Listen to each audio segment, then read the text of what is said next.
아브라함을 시험하시고 그를 부르시되 아브라함아 하시니 그가 이르되 내가 여기 있나이다. 여호와께서 이르시되 내 아들 내 사랑하는 독자 이삭을 데리고 모리아 땅으로 가서 내가 내게 일러준 한 산 거리서 그를 번제로 드리라. 아멘. 아멘.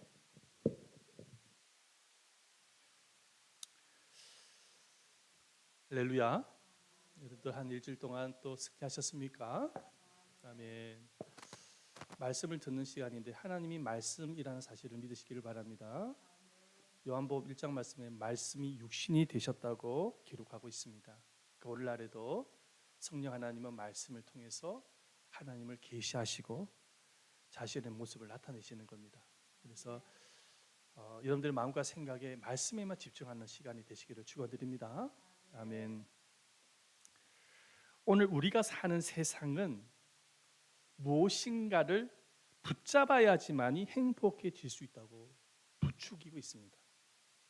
전망이 좋은 주식을 붙잡아야 되고 앞으로 값이 오를 땅이나 아파트 분양권을 붙잡아야 되고 미래에 편안하게 살기 위해서는 투자 관련 금융상품이 많이 등장을 하고 있는데 그 상품권을 붙잡아야 행복해질 수 있다고 주장을 합니다.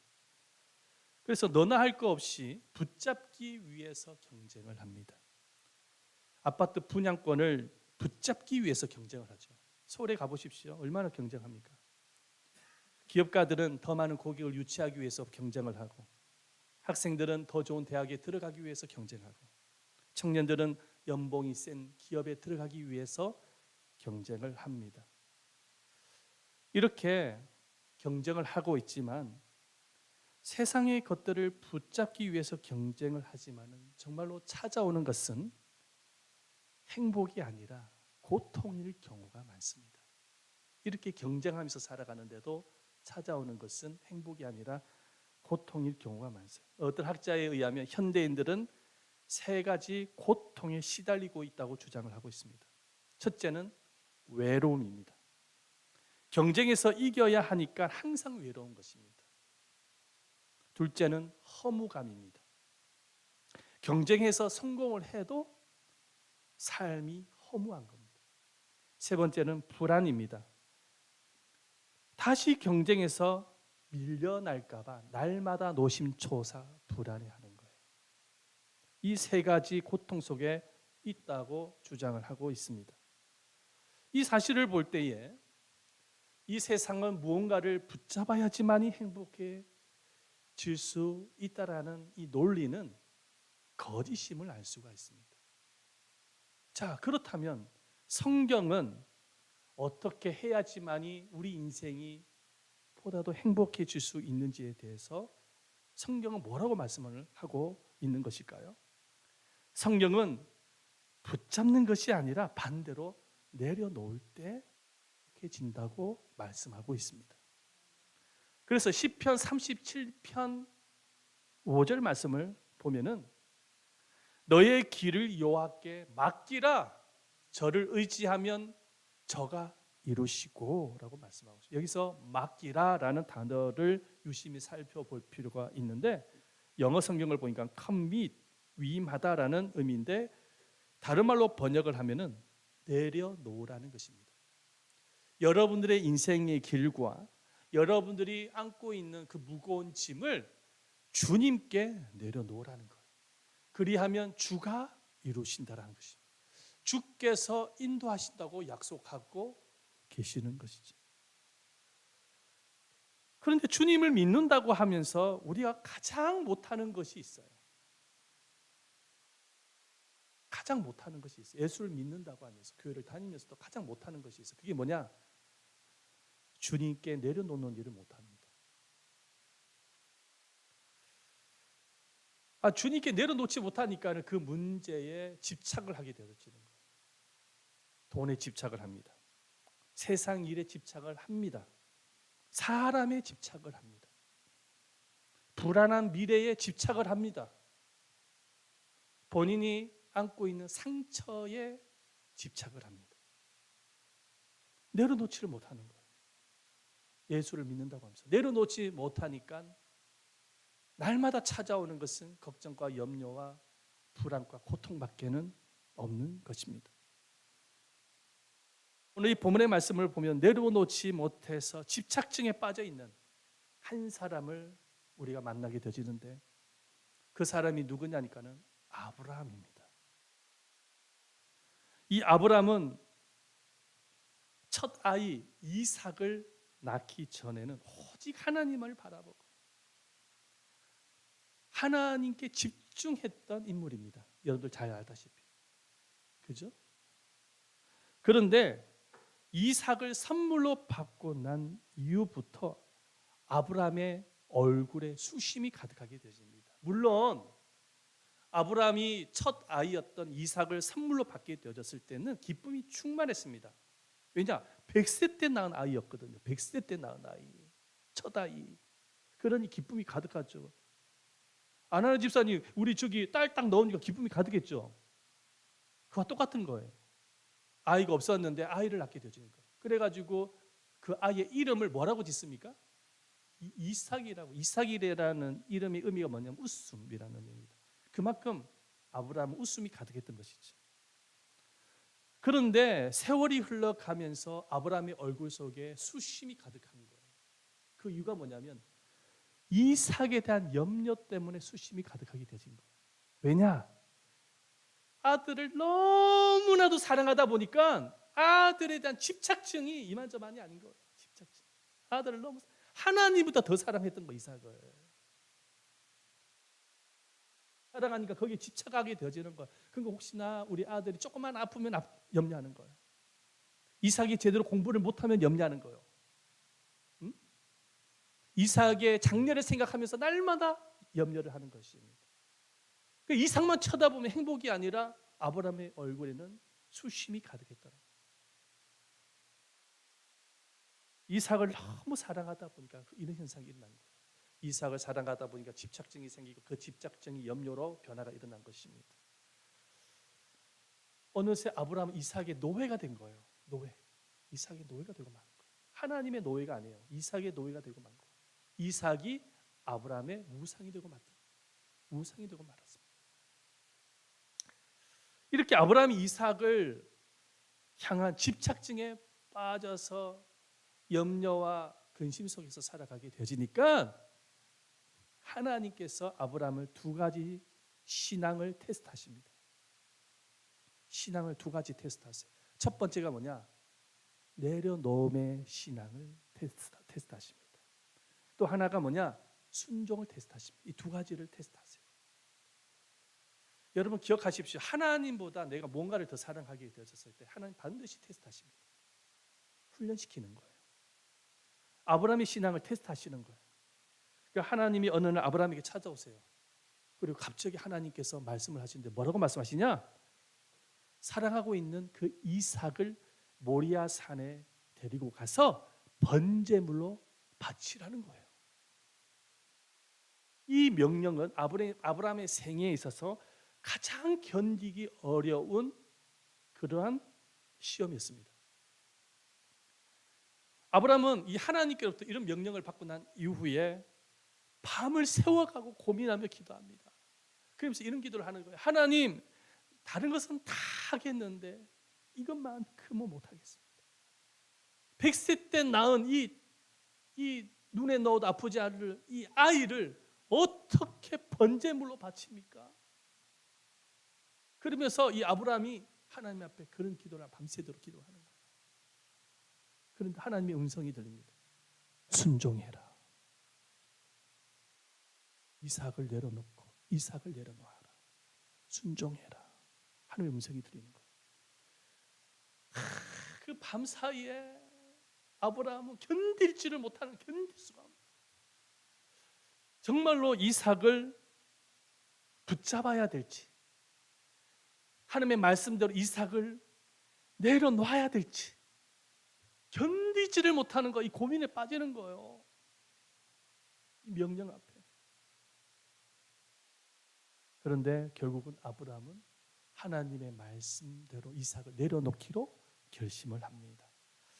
이 아브라함이 이삭을 내려놓기로 결심을 하게 되진 동기가 있습니다. 첫 번째 동기가 뭐냐니까는 아브라함은 그래도 하나님을 신뢰했습니다. 두 번째는 어떤 동기냐? 하나님의 약속의 말씀을 믿었습니다. 그 약속의 말씀이 뭐냐면 하나님이 아브라함에게 이런 말씀을 하셨거든요. 앞으로 너의 자손이 저 하늘에 떠 있는 뭐와 같이 별과 같이 많게 되어질 것이고 바닷가에 모래알처럼 많게 되어질 것이다. 할렐루야. 그리고 너는 모든 민족의 아비가 되어질 것이다. 할렐루야. 로마서 4장 18절 말씀 한번 볼까요? 읽어봅니다. 시작. 아브라함이 바를 수 없는 중에 바르고 믿으신 이는 내 후손이 이와 같으리라 하신 말씀대로 많은 민족의 조상이 되게 하려 하심이라. 아멘. 많은 민족의 조상이 되게 하려 하십니다. 아브라함은 하나님의 약속의 말씀이 생각이 나는 거예요. 말씀을 믿었던 것이지. 그래서 아브라함은 자기 종에게 말을 합니다. 이삭을 모리아산으로 데려가면서 내가 이 이삭을 데리고 모리아산에게서 제사를 드리러 예배를 드리러 가는데 너희들이 여기서 기다려라. 예배를 마치고 나서 내가 이삭을 데리고 오겠다. 그렇게 말을 합니다. 말씀을 보십시다. 히브리서 11장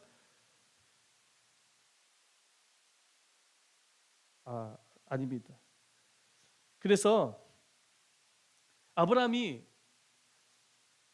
그래서 이 말씀을 받아들이면서 생각을 하는 거예요. 비록 이삭이 번제물로 바쳐져서 죽더라도 하나님이 이삭을 다시 살려줄 것이다. 왜? 말씀을 믿었으니까.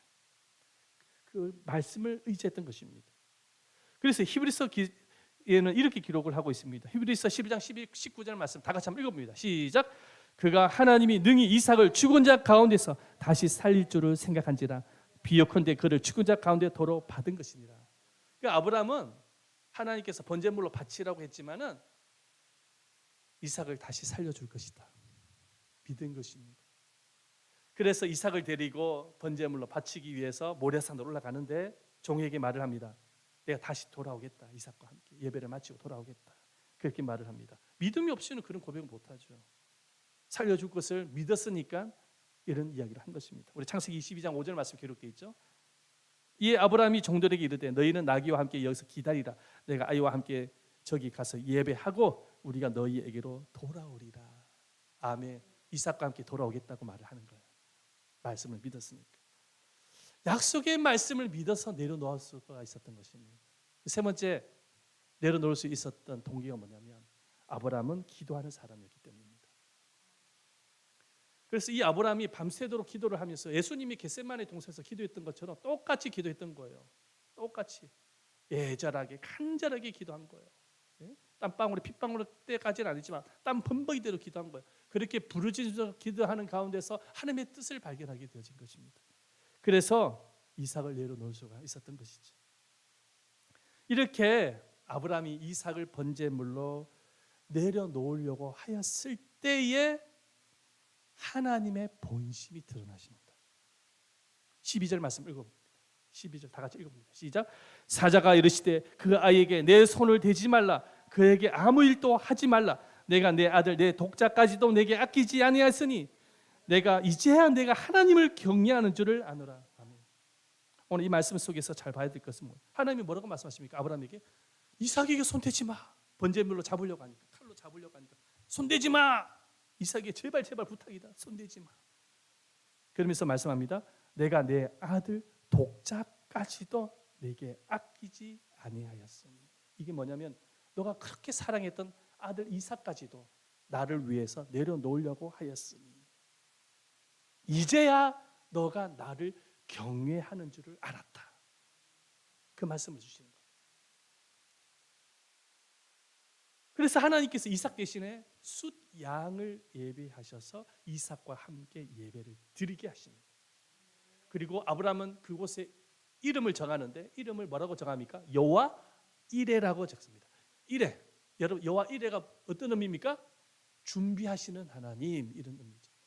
하나님께서 숫양만 준비했을까요? 아니에요. 아브라함이 하나님 앞에 이삭을 내려놓았을 때에 그리고 순종했을 때에 여호와 이레의 축복을 약속하십니다. 그 축복이 쫙 나오는데 한번 읽어보겠습니다. 자, 16절 말씀 읽어봅니다. 시작. 이르시되 여호와께서 이르시기를 내가 나를 가리켜 맹세하노니 내가 이같이 행하여 내 아들 내 독자도 아끼지 아니하였은즉 17절과 18절 말씀 읽어봅니다. 내가 내게 큰 복을 주고 내 씨가 크게 번성하여 하늘의 별과 같고 바닷가의 모래와 같게 하리니 내 씨가 내 대적의 성문을 차지하리라. 또 내 씨로 말미암아 천한 만민이 복을 받으리니 이는 내가 나의 말을 준행하였음이라 하셨다 하니라. 할렐루야. 내 이삭을 내 아들 사랑하는 독자까지도 내 앞에 내려놓았으니 하나님이 감동을 받은 거예요. 그래서 이렇게 복을 약속하십니다. 내 말을 준행하였기 때문에 내가 너에게 이런 복을 주고 싶구나. 하나님은 이런 이삭의 이번 이 시험을 통해서 하나님은 아브라함에게 내려놓음의 신앙, 그 다음에 순종의 신앙을 훈련시킨 것입니다. 저는 여러분들에게 질문하고 싶은 것이 있어요. 오늘 이 말씀을 중심으로 질문하고 싶은 것이 있어요. 여러분들 마음속에 이삭과 같은 우상은 없는지 질문하고 싶습니다. 여러분들의 마음속에 이삭과 같은 우상을 말하는 것입니다. 하나님을 입술로는 사랑한다고 하지만 하나님보다 더 사랑하는 것이 혹시 없습니까? 그것이 돈일 수도 있고 사람일 수도 있고 직장의 일일 수도 있고 강아지와 같은 짐승일 수도 있고 세상의 것일 수 있습니다. 자, 이러한 것들을 붙잡게 되고 집착하게 되어졌을 때 나타나는 현상이 있습니다. 자, 하나님보다 더 사랑하는 것을 집착하고 붙잡으려고 하면 할수록 나타나는 현상이 있어요. 그게 뭐냐? 묶임의 현상이 일어납니다. 이거를 뭐라고 이야기하면 혼의 묶임이라고 합니다. 따라해 보십시다. 혼의 묶임. 혼의 묶임. 솔타이라고 하는데요. 영적인 묶임. 여기도 다 영적인 문제가 있는 거예요. 영적인 묶임이 현상이 일어납니다. 그래서 영적으로 묶여서 그 때문에 나에게 찾아오는 것이 뭐냐면 그게 짐이 되는 거예요. 내 인생의 짐. 무거운 짐이 되어져서 찾아오는 것이 걱정과 염려와 두려움입니다. 돈에 묶이면 매일 돈 때문에 걱정합니다. 가족에게 묶이면 가족들 때문에 걱정합니다. 자녀에게 묶이면 자녀 때문에 날마다 걱정합니다. 일에 묶이면 일 때문에 날마다 걱정하고 염려하고, 건강에 묶이면은 날마다 건강 염려증에 걸립니다. 심각한 게 뭐냐면은 이러한 것을 내 마음속에 내려놓지 못하고 붙잡고 있을 때에 하나님과의 관계는 점점 멀어지는 거예요. 그리고 하나님께서 우리 모두에게 약속했던 그 여호와의 일회를 누리지 못하게 되어지는 것입니다.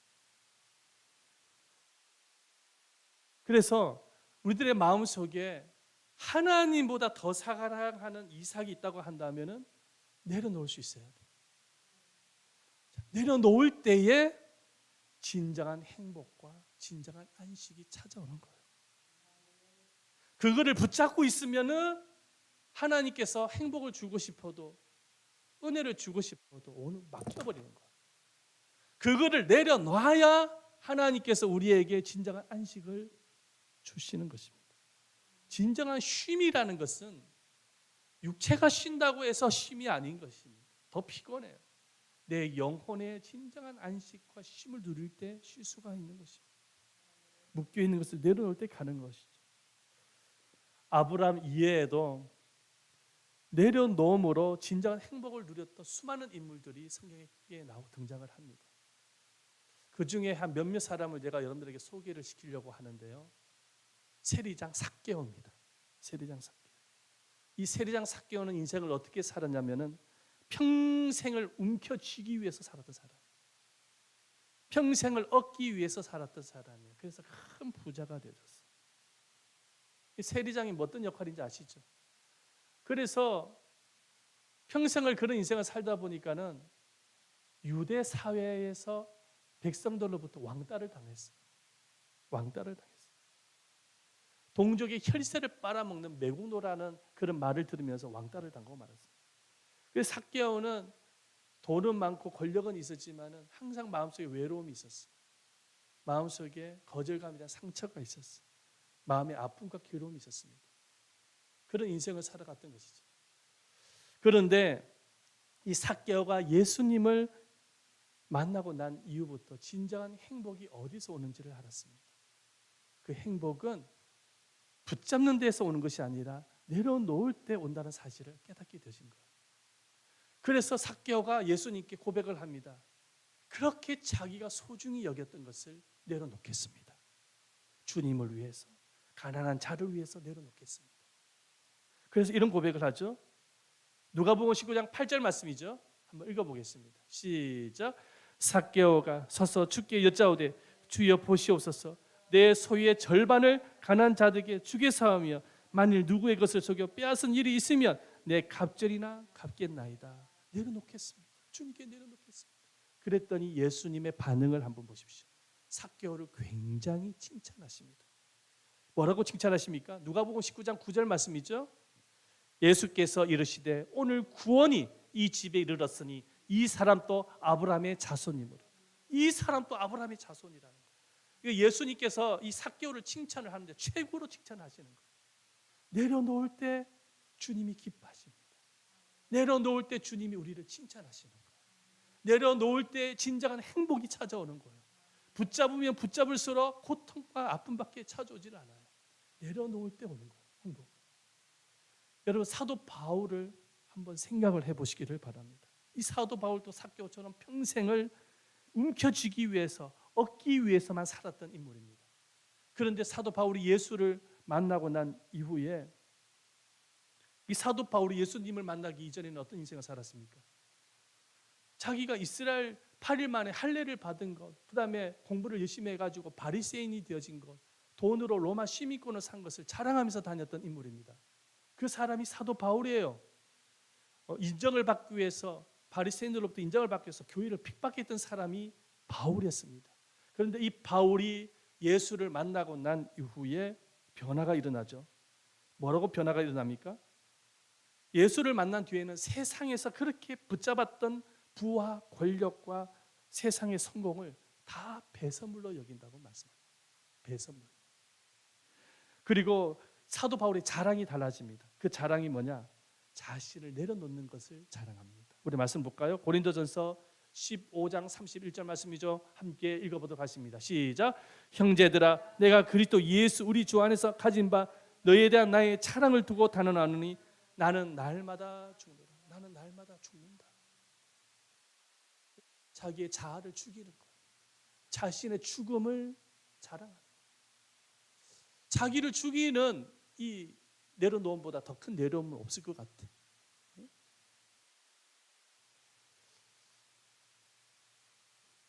마지막으로 이 내려놓음의 진정한 모델이 누구냐니까 예수님이세요. 예수님은 평생 내려놓음의 인생을 사신 분이에요. 그 하늘의 그 영광의 자리를 다 내려놓고 우리를 구원하기 위해서 인간의 몸으로 이 세상에 오신 거 아닙니까? 그것도 왕궁에서 태어난 것이 아니라 베들레헴 그 말똥 냄새 나는 말 구유에서 태어나셨습니다. 그리고 33년 동안 예수님이 공생의 삶을 한번 보십시오. 다 내려놓음의 삶입니다. 그 내려놓음의 삶의 최고의 절정이 십자가입니다. 예수님은 저와 여러분들을 구원하기 위해서 자신의 생명까지도 내려놓으신 거예요. 예수님 생명까지도 내려놓으신 거예요. 포기하신 거예요. 예수님이 십자가를 매달리셨을 때에 육체적으로 굉장히 고통스러웠을 것입니다. 그런데 예수님께서 마지막으로 운명하시기 전에 하셨던 말이 있습니다. 뭐라고 말을 하시면서 돌아가셨냐니까 다 이루었다라는 말씀하셨습니다. 다 이루었다는 거예요. 그런데 이 다 이루었다라는 메시지는 어떤 메시지냐? 슬픔의 메시지나 고통의 메시지가 아니라 기쁨의 메시지, 승리의 메시지인 것입니다. 나의 죽음을 통해서 다 이루었다는 것, 이 세상의 구원을 이뤘다는 것, 하나님의 뜻을 이뤘다는 것입니다. 그래서 정말로 승리를 선포하면서 십자가에서 운명을 하신 것입니다. 내려놓으셨을 때 성부 하나님은 예수님은 사흘 만에 부활의 영광을 주십니다. 그리고 그 부활의 모습을 우리에게 보여주시죠. 자, 우리 말씀을 한번 볼까요? 요한복음 19장 30절이죠. 함께 읽어보겠습니다. 시작. 예수께서 신포도주를 받으신 후에 이르시되 다 이뤘다 하시고 머리를 숙이니 영원히 떠나가시니 다 이루었다. 여러분, 진정한 승리는 어디서 오느냐? 내려놓을 때 오는 거예요. 예수님이 십자가를 지셔서 자신의 목숨을 내려놓으셨기 때문에 구원을 완성시켜 주신 거예요. 마귀의 머리를 박살내신 거예요. 하나님의 뜻을 이루어 주신 것입니다. 아멘. 예수님께서 십자가에서 자신의 목숨을 내려놓으셨기 때문에 부활의 영광이 있는 것이죠. 내려놓을 때 진정한 행복이 있고 진정한 안식이 있는 것이죠. 아직까지도 내 마음속에 있는 내려놓지 못한 이삭이 있다고 한다면 하나님 앞에 내려놓으실 때 하나님께서 은혜를 주시는 것입니다. 한번 이 부분에 대해서 한번 실천 한번 해보십시다. 우리 일상생활 가운데서 가장 작은 부분부터 한번 실천해 봤으면 좋겠어요. 우리 학생들 스마트폰을 늘 들고 다닙니다. 하루 24시간 동안 늘 스마트폰만 움직입니다. 여러분, 하루에 스마트폰을 한 2시간만이라도 한번 내려놓으시기를 바랍니다. 2시간만. 2시간만이라도 스마트폰을 좀 내려놓고 하나님의 말씀을 좀 읽고 기도하는 시간을 꼭 가져보시기를 바랍니다. 내려놓으셔야 됩니다. 내려놓을 때 하나님께서 여러분들에게 은혜를 주실 것입니다. 행복을 주시고 스마트폰을 애인보다 더 좋아하더라고요. 스마트폰 없으면 막 금단 현상이 일어나요. 학생들 중에 그런 학생들이 있어요. 내려놓아야 되는 것입니다. 돈에 대한 집착, 돈에 대한 욕심도 내려놓아야 됩니다. 날마다 살아가면서 돈 하면 진짜 돌아버립니다. 돈 하다가 진짜 돌아버리는 거예요. 우리 인생을 그렇게 돈 하면서 살아가는 인생이 아닌 거예요. 돈이 아니라 하나님 하면서 살아가야 되는 거죠. 내려놓을 때 하나님께서 기쁨과 은혜를 주시고 사람에 대해서도 좀 내려놓으셔야 돼요. 과거에 여러분들에게 상처를 끼친 인물도 분명히 있을 것입니다. 그 사람을 아직까지도 내려놓지 못하고 가지고 있는, 붙잡고 있는 사람이 있습니다. 그 평생 그 사람 때문에 여러분들 자신이 고통스러운 것입니다. 사람에 대해서도 내려놓으셔야 되는 거예요. 십자가 앞에. 예수님이 십자가를 왜 지셨습니까? 우리의 모든 과거의 상처, 아픔을 대신 짊어지시고 십자가를 지신 것입니다. 용서치 못한 그 사람 내려놓으세요. 아니, 지금 현재 여러분들에게 고통을 안겨다 주는 사람이 있을 수 있습니다. 그 사람이 가족일 수도 있고 친구가일 수도 있고 직장 동료일 수도 있고 그 사람도 내려놓으세요. 할렐루야. 사람을 안 내려놓으면 안 돼요. 그 사람 때문에 내가 불행해지는 거, 그 사람 때문에 내가 괴로워하는 거, 그 하나님이 기뻐하는 일 아닙니다. 하나님이 우리 저와 여러분들에게 원하시는 것은 행복과 안식입니다. 수고하고 무거운 짐진 자들아 다 내게로 오라. 내가 너희를 쉬게 하겠다. 진정한 쉼을 주시기를 원하시는 것이 아버지의 마음인 것이죠. 그런데 내 마음속에 이 아직까지도 내려놓지 못한 이 사람이 있다고 한다면 그 사람 때문에 영적으로 묶여가지고 여러분들이 불행해지는 것입니다. 하나님이 기뻐하는 일이 아닌 거예요.